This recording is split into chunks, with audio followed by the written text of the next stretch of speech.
우리 한 절 말씀을 함께 합독하시도록 하겠습니다. 여호와의 언약궤가 다윗성으로 들어올 때에 사울의 딸 미갈이 창으로 내려보다가 닷 왕이 춤추며 뛰노는 것을 보고 그 마음에 업신여겼더라. 아멘.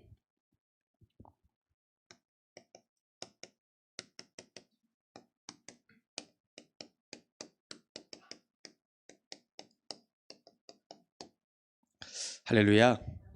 네. 하나님께서 이 시간 여러분들에게 가장 큰 은혜를 주실 것입니다. 저희 담임 목사님께서는 지금 고창 우리 창대교회에서 전도 훈련차 이렇게 인도받게 되고요. 그리고 그 현장 속에 많은 제자들이 하나님의 인도를 받고 있습니다. 저희들이 이곳에서 함께 하지는 못하지만 기도로 함께해서 그 창대교회 안에 말씀 사역자들이 일어나서 정말 지역 곳곳에 세계 곳곳에 전도 운동할 수 있는 제자들이 일어날 수 있도록 함께 날마다 기도해 주시면 감사하겠습니다. 이번 한 주간 저와 여러분들이 주시는 하나님께서 주시는 미션이 있습니다. 그것이 믿음의 첫 시도자. 이것이 우리에게 주시는 미션이었습니다. 여러분들 이 미션대로 인도받고 계십니까? 이 본문을 자세히 보니까 아브라함이 과거를 보니까 우상 숭배하는 가문이었더라고요. 그렇죠? 우상 숭배하는데 그것만 아니라 끊임없는 고통이 악순환되는 어려움들이 있었습니다. 이것이 아브라함의 과거였습니다. 얼마만큼 문제 왔냐? 아버지가 돌아가시고 그 형도 돌아가시고 또한 개인은 가정으로 후대가 없어지는 어려움들이 계속 악순환되죠. 이런 저주를 보고 영적 대물림을 합니다. 이런 문제 속에 있던 이 아브라함이 어떻게 합니까? 믿음의 첫 시도를 하게 됩니다. 그게 무엇입니까? 하나님만 바라보겠다는 거예요. 이런 우상과 저주 이곳에서 완전히 컷했다는 거예요. 끊어버린 겁니다. 아브라함의 윗대는 우상 숭배에서 저주장 속에 고통받았지만 아브라함은 하나님만 바라보겠다는 그 첫 시도로 인해서 모든 저주가 무너진 겁니다. 그래서 이 아브라함의 가문이 마태복음 1장 1절 복음 명문 가문을 이룬 겁니다. 여러분 시도가 중요한 겁니다. 우리가 현실을 볼 때는요 아브라함은 이 도전을 할 수가 없어요.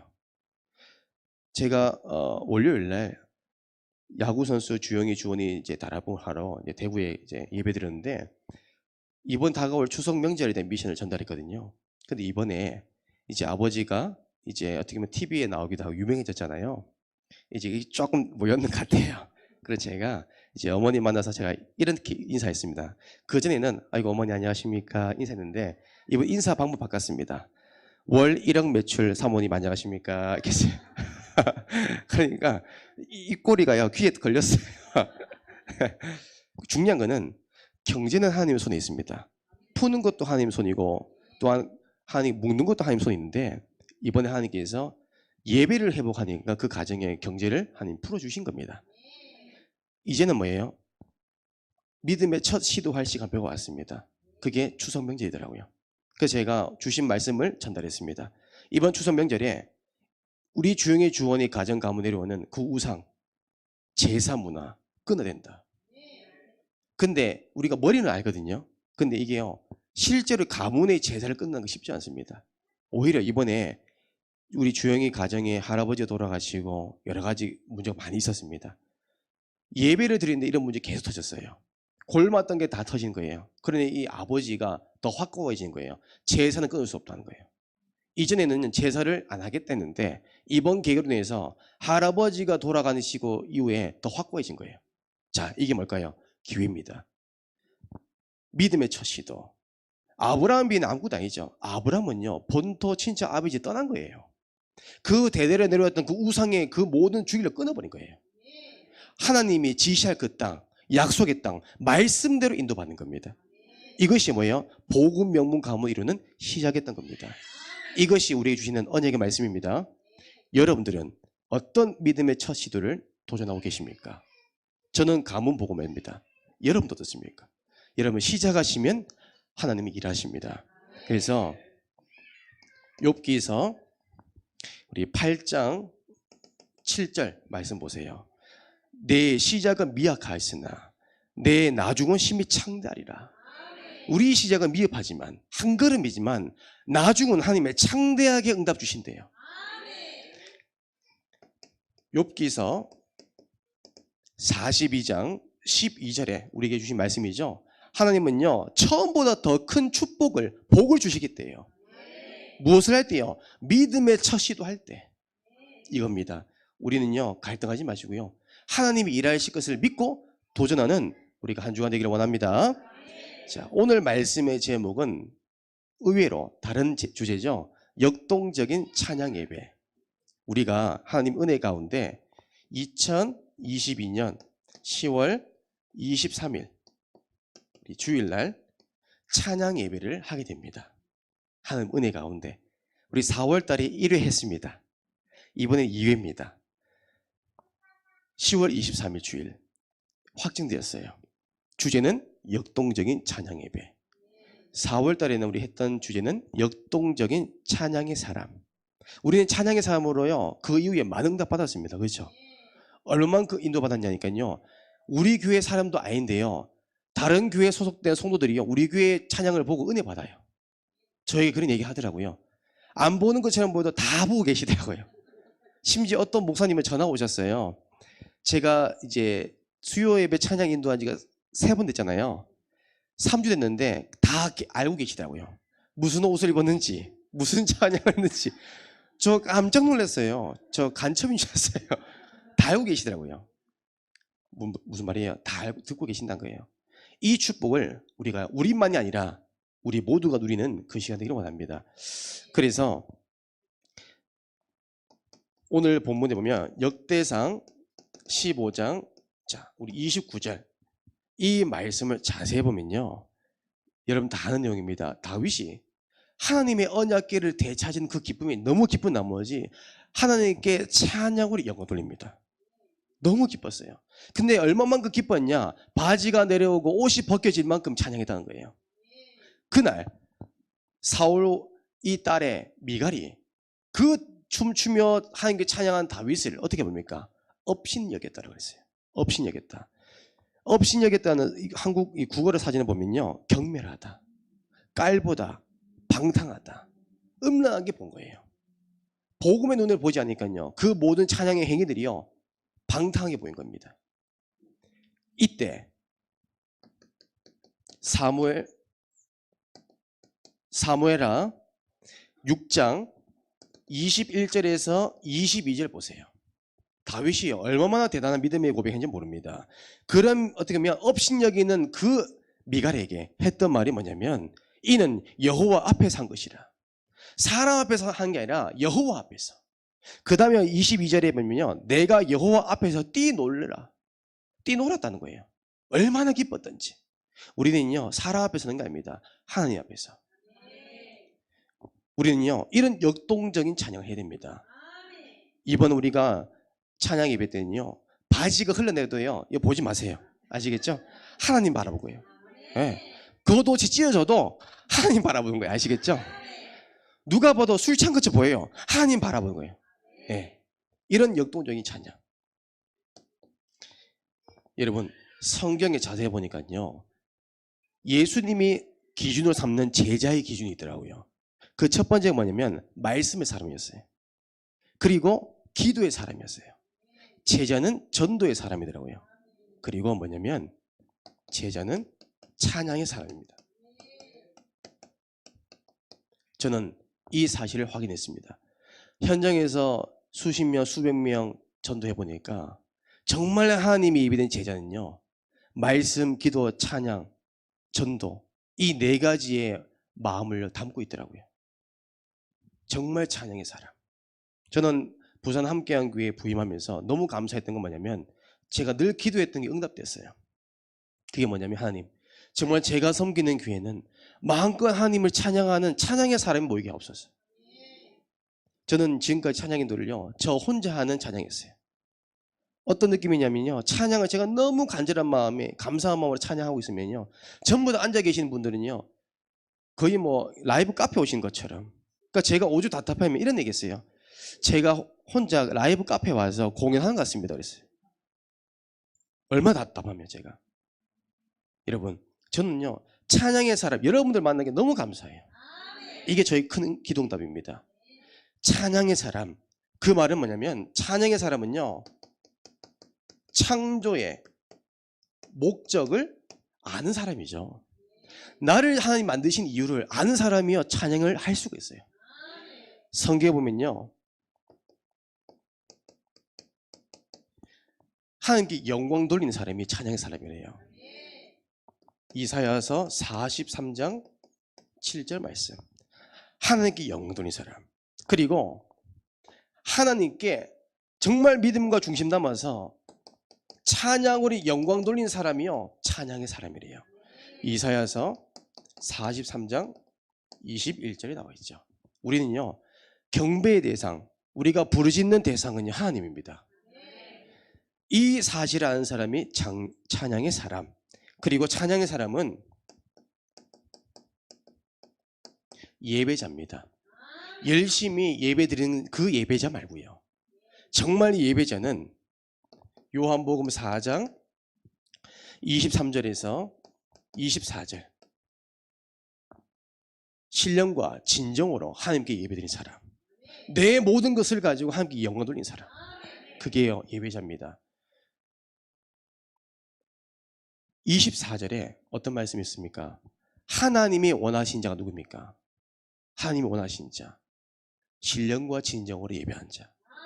하나님이 기뻐 받으신 예배는 뭡니까? 신령과 진정으로 예배드린 자. 우리는 형식으로 예배드린 거 아닙니다. 신령과 진정으로.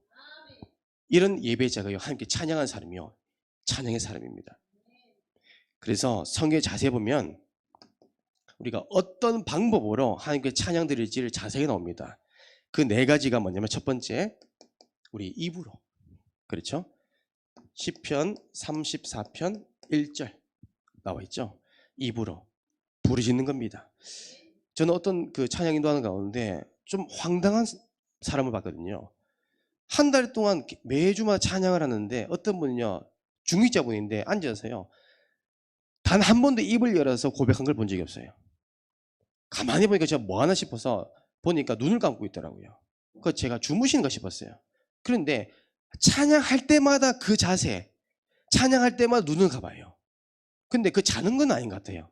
자세히 보니까 뭔가 중얼중얼 거려요. 기도하시더라고요.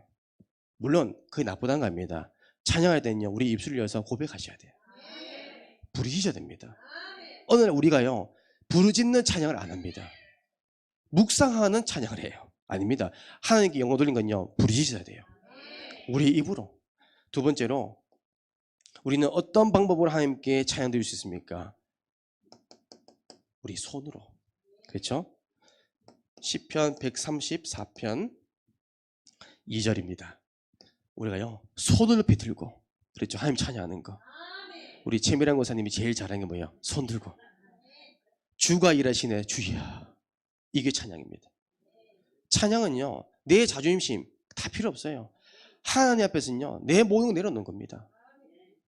손으로. 그리고 우리가 어떤 방법을 합니까? 우리 몸으로. 시편 149편 우리 3절입니다. 우리 몸으로. 어떻게 보면 워십이죠. 춤을 추면서. 다윗이 얼마만큼 춤을 잘 췄냐? 정말 바지가 내려갈 만큼 허리를 잘 돌렸다는 거예요, 여러분. 바지가 그냥 흘러내립니까? 얼마나 골반을 흔들어야 바지가 벗겨져요. 얼마나 뛰어야 바지가 벗겨져요. 여러분, 우리가요, 이 정도 뛰어야 돼요. 정말 하나님께 찬양 드린다, 그 한 곡이라도 우리가요, 부르짖으면서요, 뛰며 달리며 기뻐하며, 그렇죠? 이렇게 찬양해야 돼요. 이게 역동적인 찬양입니다. 그리고 네 번째로, 우리는요, 악기로 찬양합니다. 이 말씀 보면요, 시편 150편 우리 3절에서 6절에 잘 나오죠. 어떤 말씀입니까? 3절에서 5절입니다. 우리 모든 악기, 비파와 수금과 모든 악기를 우리가 동원해서 하나님을 찬양하는 거. 사실 우리가 실력이 있다고 하나님을 찬양하는 게 아니잖아요. 실력 없어도 준비된 기능만 있다면, 중심만 있다면 하나님께 영광 돌리는 겁니다. 근데 어느 날 우리가 보면 우리 기준이 있잖아요. 조금 뭔가 좀 불협화음 나면 탁 째려보잖아요. 그렇잖아요. 뭐 반주를 하는데 뭐 반주 틀렸다. 그러면요. 나도 모르게 시선이 간단 말이에요. 그래도 괜찮아요. 하나님은요. 우리 중심 보신대요. 우리 개요. 마음껏 하나님 찬양할 수 있는. 우리 랩런들이 바이올린을 배우잖아요. 그 배운 것을 가지고요. 매주마다 찬양하는 겁니다. 틀려도 괜찮아요. 그것이 예배이기 때문에. 그리고 찬양의 사람은 세 번째로 세 가지 3서밋을 준비한 사람이에요. 이 말씀 제가 자세히 한번 설명해 드려볼게요. 역대상 25장 7절에 이 말씀 자세히 보면요. 다윗 왕이 찬양대를요 만들기 시작합니다. 23절에 보면요. 다윗이 4,000명의 오케스트라를 만들었어요. 그 찬양팀을 위해서. 근데 찬양대원을 모집하는데 그 모집 기준이 뭐냐면 이것입니다. 세 가지. 아무나 아닙니다. 거기 이 성경 구조에 자세히 보면요. 여호와 찬송하기를 배워 익숙한 자 나와요. 익숙한 자. 아무나 아닙니다. 하나님이 준비된 사람 쓰셨단 말이에요. 그 말은 첫 번째 영적 서밋입니다. 그 말은 영적인 힘이 있어야 돼요. 제가 이 자리에 여러분 찬양인도 하잖아요. 이 자리에 계신 여러분들 영적인 모든 걸 제가 감당하지 못하면 제가 인도하지 못해요. 제가 예전에 WRC 때 찬양 반주를 했었어요. 15,000명이 앉아 계시는데 제가 영적으로 준비 안 됐을 때는요. 얼마나 떨린지 몰라요. 제가 감당이 안 되더라고요. 그만큼 뭐예요? 영적인 힘이 있어야 됩니다. 우리가요. 정말로 이 세 가지 서밋 중에 제일 먼저 중요한 게 영적 서밋. 힘이 있어야 돼요. 우리가 정말 하나님께 쓰임 받으려면요. 영적인 힘을 가지고 찬양하는 겁니다. 그리고요. 영적 서밋과 그다음에 기능 서밋. 이것은 뭘 말입니까? 중심. 기능도 중요하지만 중심이 더 중요합니다. 그리고 문화 서밋. 그 말은 현장이 있어야 돼요. 여러분 오늘 마지막에 가사를 보면 주가 일하시네. 이 주가 일하시는 이 단어만 보면 현장 없는 사람은 이 단어 의미를 잘 몰라요. 근데 현장에 있는 자는요. 하나님이 일하신 걸 보기 때문에 그 단어 하나하나가 부딪히는 게 달라요. 정말 우리가 한 곡을 부르실 때 그 단어를 고백할 때 읊조릴 때 현장에 있는 사람과 없는 사람 달라요. 저희 담임 목사님이 찬양 고백할 때 여러분 어떻게 느끼십니까? 잘한다 못한다 그 기준 떠나서 금요 기도에 인도하실 때 은혜 받죠. 왜 그러십니까? 현장이기 때문에. 가장 먼저 영적 힘이 있어요.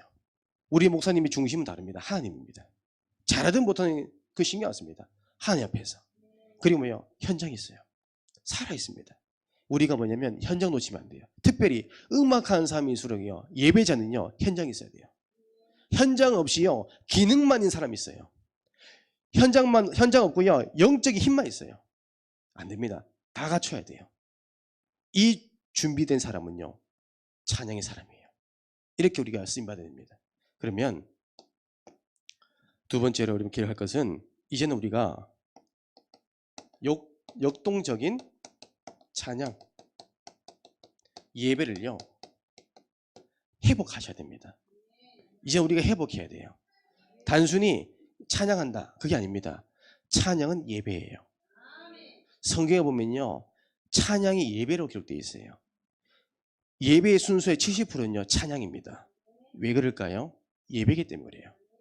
그래서 아마 여러분들 이 말씀을 들었을 겁니다. 21세기 내림굿 무엇입니까? 문화입니다. 문화 중에 음악이에요. 21세기 내림굿 음악입니다. 이분 어떻게 생각하십니까? 이사야서 42장 8절 말씀이 어떤 말씀이 있어요? 나는 내 영광을 다른 자에게 내 찬송을 우상에게 주지 아니하리라. 빼앗기지 않게 원한대요 하나님이. 그런데 지금 현실에 보면 교회 안에 이런 찬양의 문화가 다 빼앗겼단 말이에요. 너무 가슴 아픈 겁니다. 제가 이 말씀 묵상하는데 현장에서 많은 사람들이 저한테 연락 오더라고요. 빼앗겨버린 이 찬양팀들을요. 너무 안타까운 마음에 고백하시더라고요. 지금 교회 안에 세 가지 실종되어 있습니다.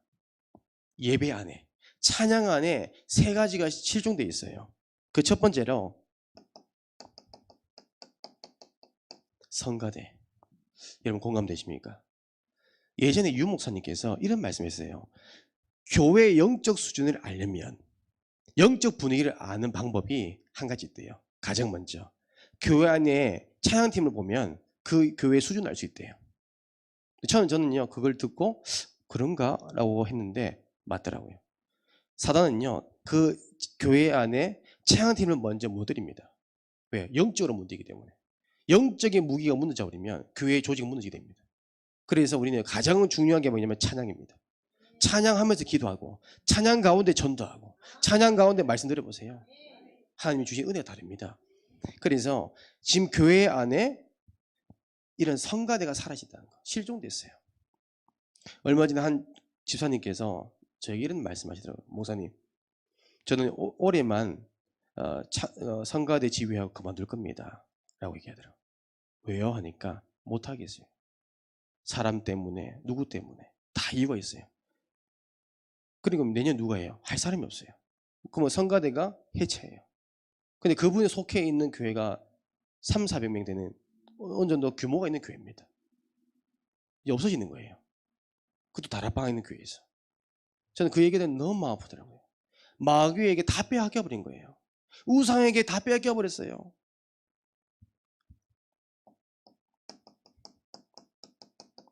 지금 교회 안에 찬양팀이 다 실종 다 됐습니다. 다 사라졌어요. 지금 찬양팀이 있는 교회가 보기 어려운 만큼. 얼마 전에도 한 큰 교회, 대형 교회에 반주하는 한 랩런트가 전화 왔어요. 목사님, 상담할 게 있어요. 그게 무엇이냐 물으니까 지금 교회에 누가 찬양 인도하냐 안 하냐 그 때문에 싸우고 있대요.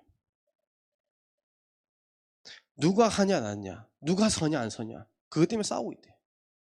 이 사람이 서면요 아무 찬양 안 돼요. 누가 서면요 누가 서고. 이런 갈등들, 그것도 대형 교회 안에서. 전 자기는 그 모습 보니까 너무 회의감 느낀대요. 이게 찬양팀이냐고. 이것이 하나님 원하시는 그런 영광 돌리는 팀이냐고. 제가 거기서요 할 말이 없더라고요. 여러분 그렇습니다. 지금 다 빼앗기고 있습니다. 여러분 이 찬양이라는 게 왜 중요하면요 그 찬양 가운데 하나님의 권능이 나타나요. 찬양 가운데 하나님의 임재가 나타나요. 찬양 가운데 하나님의 은혜가 나타나요. 이걸 누가 알아요? 마귀가 아는 거예요.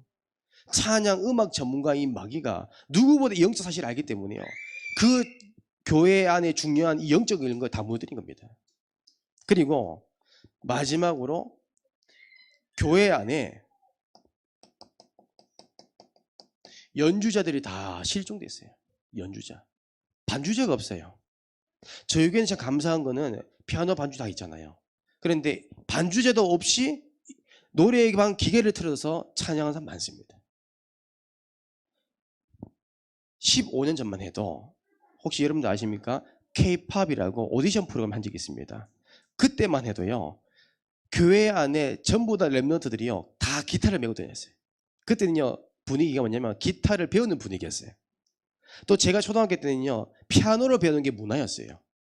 지금은 아이들은 세상 나가서 놀 수 있는 문화가 많지만 그때 당시에는요 교회 안에서 피아노 치는 게 문화였어요. 교회 안에서 찬양하는 게 문화였어요.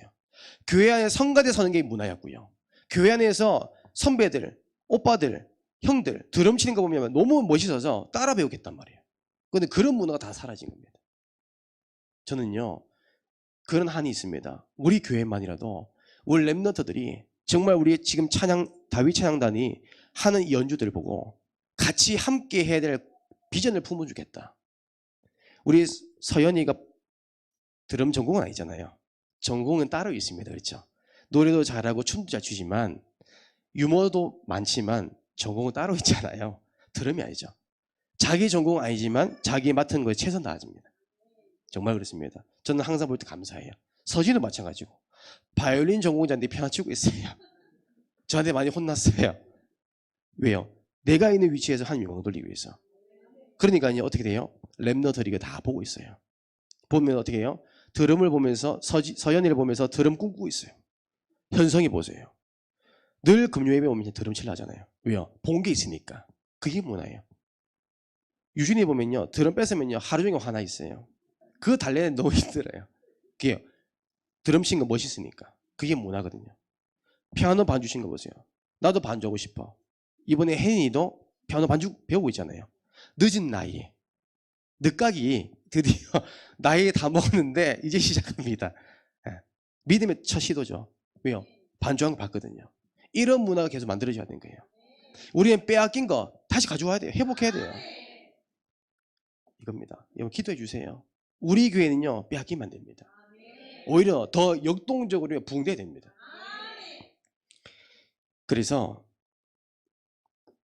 이번 우리 찬양 예배는 이렇게 우리가 방향을 잡아주겠습니다. 역동적인 찬양 예배, 첫 시도하는 그 은혜가 임했으면 좋겠습니다. 정말 찬양 예배가 무엇인지 처음으로 시작하는 그 하나님 믿음으로 시작하는 그런 은혜가 임하는 예배가 됐으면 좋겠습니다. 그래서 첫 번째로 시편 103편 1절에서 5절 이날 정말 우리의 마음이 속이 어떻게 보면 후련할 만큼 찬양할 수 있는 그 시간 됐으면 좋겠어요. 정말 내 마음이 뻥 뚫릴 만큼 정말 내가 지금까지 담아왔던 수고하고 무거운 짐을 다 내려놓고 하나님만 마음껏 찬양하다가 하나님만 마음껏 바라보다가 갈 수 있는 그런 예배. 올해 1월 30일 날 목사님께서 강단에서 찬양의 사람이라는 말씀을 두고 전달한 적이 있습니다. 그때 주신 말씀이 뭐였냐면 우리 교회만에 찬양에 특별한 찬양이 있으면 좋겠다. 우리 교회만이 찬양에 특별한 문화가 있으면 좋겠다. 그 말씀을 주신 적이 있어요. 저는 그게 하나님의 언약으로 음성 들렸어요. 우리 교회만. 실력이 뛰어난 사람 필요 없어요. 정말로 하나님께 은혜 가운데 마음껏 찬양해서 우리가 찬양할 때 마음이 속이 뻥 뚫릴 수 있을 만큼 그런 찬양하는 그 특별한 찬양, 그런 교회가 됐으면 좋겠어요. 그리고 우리가 정말 찬양할 때 사무엘상 16장 23절 모든 흑암과 저주와 재앙이 무너지는 그런 찬양 예배, 우리가 그런 은혜를 받지 않겠습니까? 귀신 들린 자도 함께 기도하고 찬양할 때 귀신 떠나가고 정말 마음의 병이 있는 사람도 그날 와서 마음의 병이 치유되어 버리고 육신적인 질병인 사람도 그날 와서 치유받아 버리고 그런 하나님이 역사하는 역동적인 찬양 예배 저는 기도합니다. 그리고 사도행전 16장 23절에서 26절 닫힌 문이 열릴 만큼 하나님의 은혜가 임하는 찬양 예배. 저는요 이 은혜가 이제 시작입니다. 우리 이제 시작하기 때문에 하나님께서 앞으로 어떤 응답을 주실지 모르겠죠.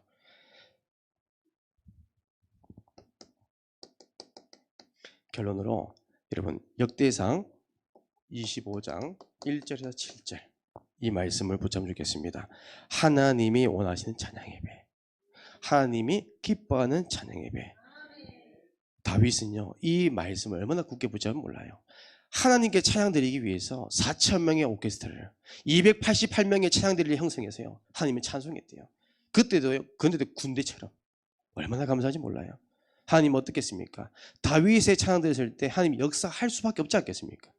우리가 그런 예배를 우리가 매주 드린다면 어떻게 됐습니까? 하나님이 역사할 수밖에 없겠죠. 그래서 욥기서 8장 7절 시작은 미흡합니다. 부족합니다. 하지만 하나님께서 나중은 창대한 응답을 주실 겁니다. 이번에 찬양 예배를 준비하는데 제가 그러니까 찬양 예배 도와줄 사람들을 제가 섭외를 했거든요. 그런데 저번에 왔던 제 전문인도 있고 또한 한 번도 안 온 전문인이 있었어요. 제가 우리 시간표에 맞춰서 다 섭외를 했거든요. 근데 신기하죠. 혹시 도와줄 수 있냐고 제가 다 물어보니까 단 한 사람도 거절한 적이 없어요. 바로 예. 한 사람도 거절한 적이 없어요. 저번에 왔던 우리 반주자부터 또한 예배자들은 너무 은혜 많이 받아서 또 하고 싶대요. 지금 기다려주겠다는 거예요. 또 이번에는 특별하게 오케스트라를 데리고 올 겁니다. 이제 서진이가 바이올린이니까 비올라, 첼로 해서 오케스트라 형성해서 함께 할 겁니다. 왜요? 이런 찬양 문화를 계속 보여줄 겁니다. 왜요? 후대 때문에. 우리 뒤에 수화가 있지만 그런 모습 보면 어떻게 될까요? 정말 하나님께 찬양드리는 게 무엇인지를 보는 거예요. 그거 보고 자라나는 거예요. 이런 부분들을요 계속 만들어 갈 거예요. 다락방의 초대교회도요 지금의 어떤 마약 전문가의 뮤지컬 응답받은 것이요 하루아침에 된 게 아니죠. 교회 안에서 크리스마스 때 마약 어쩌면 그 뮤지컬을 한 번 했는데 그게 한 번이 두 번 되고 두 번이 세 번 되고 지금처럼 하나님께 쓰임받는 응답을 제가 들었거든요. 그렇다면 우리도 그 응답 받을 수 있다는 거예요. 한 번이 아니라 두 번이 아니라 매주 이 응답 누린다면 우리는요 다락방 전체 그 외 단체까지 영향 끼칠 수 있는 예배에 증인될 수 있다는 겁니다. 이 응답이 여러분들이 우리 모든 부산 함께한교회 성도들과 또 렘넌트 발걸음 속에 성취되기를 주님으로 축복합니다. 우리 이 시간에는요 우리 찬양 한 곡을 했으면 좋겠습니다. 우리 주가 일하시네 우리 말씀 붙잡고 함께 고백했으면 좋겠습니다.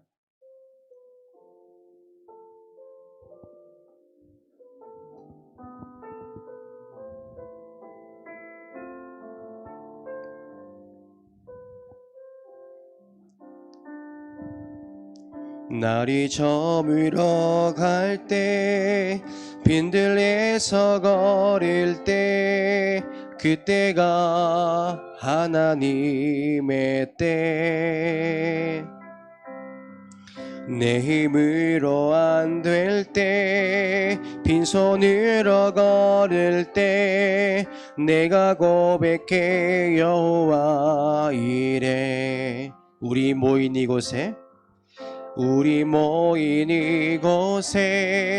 주님 함께 계시네 누리네 아버지네 적은 떡과 물고기 내 손으로 그릴 때 모두 고백해 여호와 이래 주가 일하시네 주가 일하시네 주께 아끼지 않는 자에게 주가 일하시네 주가 일하시네 신뢰하며 걷는 자에게 날이 저물어 갈 때 빈들에서 걸을 때 그때가 하나님의 때 내 힘으로 안 될 때 빈손으로 걸을 때 내가 고백해 여호와 이래 우리 모인 이곳에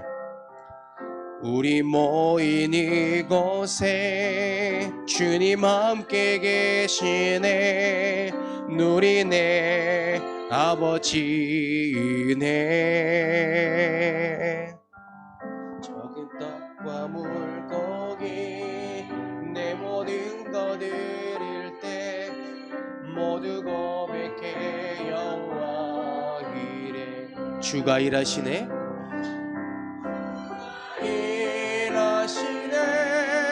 주가 일하시네 주께 아끼지 않은 자에게 주가 일하시네 주가 일하시네 신뢰하며 걷는 자에게 주가 일하시네 주가 일하시네 주가 일하시네 주께 아끼지 않는 자에게 주가 일하시네 주가 일하시네 신뢰하며 걷는 자에게 주가 일하시네 주가 일하시네 주가 일하시네 주께 아끼지 않는 자에게 주가 일하시네 주가 일하시네 신뢰하며 걷는 자에게. 기도하겠습니다. 하나님 감사드립니다. 우리가 믿음으로 첫 시도자로 응답받는 그 은혜 속에 인도받는 가운데 우리가 그 사실을 믿었을 뿐인데 주님께서 일하셨습니다. 우리 부산 함께한교회 모든 성도분들, 전도자분들, 렘넌트 가정 가문이 복음 명문 가문 이루는 축복을 허락하여 주시옵소서. 하나님의 은혜 가운데 아버지 10월 23일 찬양 예배를 드리게 됩니다. 이날 이때 이곳에 하나님의 나라 임하여 주시옵소서. 모든 저주장이 무너지고 하나님의 권능이 하나님의 은혜가 임하도록 주님 역사하여 주시옵소서. 특별히 하나님 고창 창대교회 전도훈련차 인도받고 계신 우리 목사님에게 성령의 충만을 갑절이나 은혜를 더해 주시옵소서. 그래서 그 참 우리가 훈련받고 있는 모든 우리 전도자분들이 말씀 사역자로 훈련받아서 정말 지역과 세계 곳에 하나님 말씀 운동할 수 있는 은혜가 임하도록 역사하여 주시고 오가는 모든 발걸음 속에 우리 목사님이 피곤치도 곤비치 않도록 주님 성령의 은혜를 더하여 주시옵소서. 이제는 우리 주 예수 그리스도의 은혜와 하나님의 사랑과 성령님의 내주인의 역사 교통하심이 찬양의 사람으로 날마다 하나님께 영광을 돌리고 신령과 진정으로 하나님께 예배드리기 원하는 모든 주 예배에 서는 머리 위에 가정과 발걸음 위에 이제부터 영원토록 항상 함께 있을지어다. 아멘.